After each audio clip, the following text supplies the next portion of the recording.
Golden Blue Dude here with you again. Go ahead and hit that like and subscribe button. Get it over with, and let's get to the all-time mean mugginess video, my list. I don't know about yours. Maybe you have different people on your list, but this is my top 10 of all time. Well, I say of all time, but I didn't go back like 30, 40 years. This is like recent memory. So here we go. Let's get into it real quick. Number 10. People forget about this guy, Tommy Tuberville. Now, he wasn't really like a super mean person all the time, but there was one instance, and it put him on this list. Just ask Kevin Oliver, one of his assistants while he was at Texas Tech. Tommy Tuberville slapped the dude, and a camera got it. So yes, that is good enough to land you on my list as far as meanest. It could be meanest face, meanest attitude, whatever. Meanest coaches. There you go. Number 10, Tommy Tuberville. Number 9 is going to be Mike Gundy. Kind of in the same boat as Tommy Tuberville. One single press conference is what puts him on this list. He's definitely calmed down over the years. So it looks like his anger is more directed towards reporters. And that's what got him on the list. That one instance where he just flat out went off on the reporters. And I think they were actually correct in what they were saying. But he was not having it. He got angry, went off, and once again, cameras caught it. So Mike Gundy, number 9. Number 8. Brian Kelly. And this guy lands on the list because I think he has just overall just meanness in his face. His stares are infamous. They're actually more infamous than what he says. But this guy can absolutely outcuss a sailor when push comes to shove. So don't get on the bad side of this guy because you're gonna get an earful.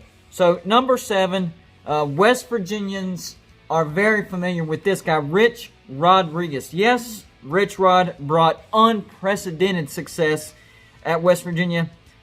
But when you make a mistake as a player, you better have thick skin. And the latest example of his anger is, actually, cameras caught it. He was on CBS. He was an assistant at Ole Miss, and he was in the booth, and he was going nuts, and the camera caught it. So, but that's not the only reason. I was just saying that's the latest example. Trust me, when he was at West Virginia, he was angry a lot. So he's number 7 on the list. Number 6 on the list. A lot of people would put this guy higher, but I put him at number 6. Nick Saban. Yeah, he's mad a lot. He's mad a lot, and people think that he has maybe a little man syndrome, but he's mad when he loses.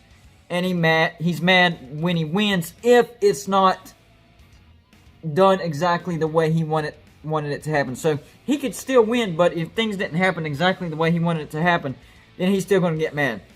And so if you're a player and you decide to commit to Alabama and play for Nick Saban, do not commit a penalty because, you might be having nightmares for several nights afterwards. And the dude is not too thrilled with Gatorade baths. We've seen that before as well. So number 6 is going to be Nick Saban. Number 5 on the list, Steve Spurrier, the old ball coach. Yes, there's some coaches on here that don't coach anymore or are assistants now. But Steve Spurrier, if you're old enough, you remember this guy. He's another former head coach that makes a list. And yes, he's a Heisman Trophy winner. He was a quarterback in high school. And yes, he's won national championships and is an all-time great coach. But back in the day, if you decided to play quarterback for Steve Spurrier, you better be perfect because he knew everything quarterback, passing, play calling, everything. And if you got it wrong, you would see one of the meanest faces you would ever see in your life. Pretty close to Freddy Krueger, and he was very good at chewing people out. He's one of the all-time greats when it comes to chewing people out as well. So if you mess up, he ain't sticking up for you as well. You're on your own. Steve Spurrier, number 5. Then number 4, Mike Leach. Now, he would be higher on the list, but the instance I'm about to talk about is in the past a while back, and he's getting better. But he's a genius when it comes to offense, but he does lack in people skills. I mean, even when he has interviews now, he talks about some strange things. And he talked about the mascots fighting. I think it was the Pac-12 mascots fighting and who would win. So, yeah, he's a strange one. But if you go back far enough, he was fired from Texas Tech for abusive behavior towards his players. Now, like I've said, it seems like he's calmed down a lot, and he's still enjoying success, and now he will get a taste of the SEC because he decided to take the head coaching job at Mississippi State. So, we'll see if his people skills have improved more because he's going to see a lot more competition in the SEC. But for right now, he's number 4, but we're still watching because who knows what could happen in the future. So number 4, Mike Leach. And then number 3 is another coach that West Virginia is familiar with. Now, what do you get when you mix mad scientist hair and Red Bull? You get Dana Holgorsen.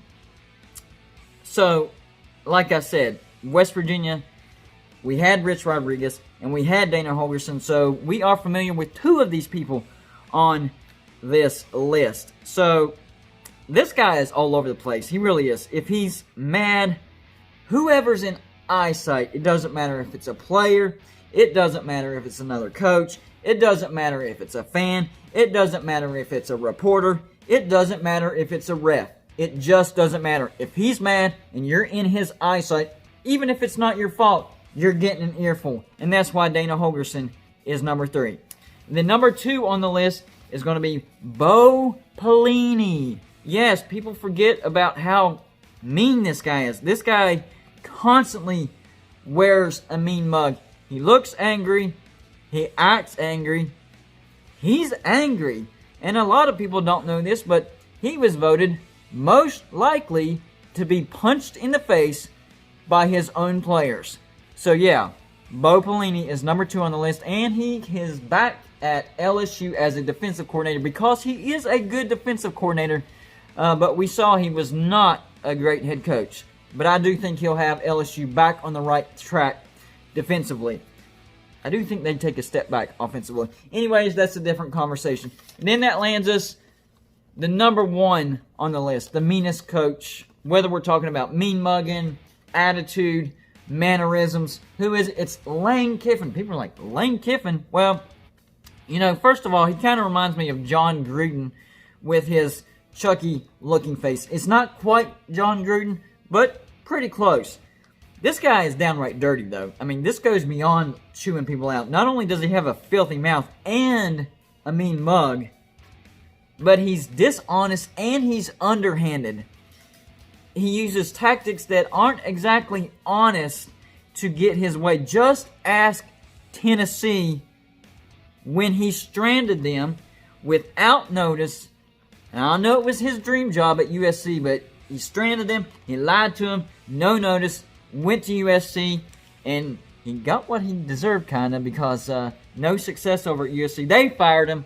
He went over to Florida Atlantic. Now he's in the SEC at Ole Miss, so let's see if he can get things back on track. But if history repeats itself, you better hope that either USC doesn't open back up and for some odd reason offer him the job again. I don't know why they would, but you never know. Stranger things have happened because, you know, if he's done it before, he could do it again.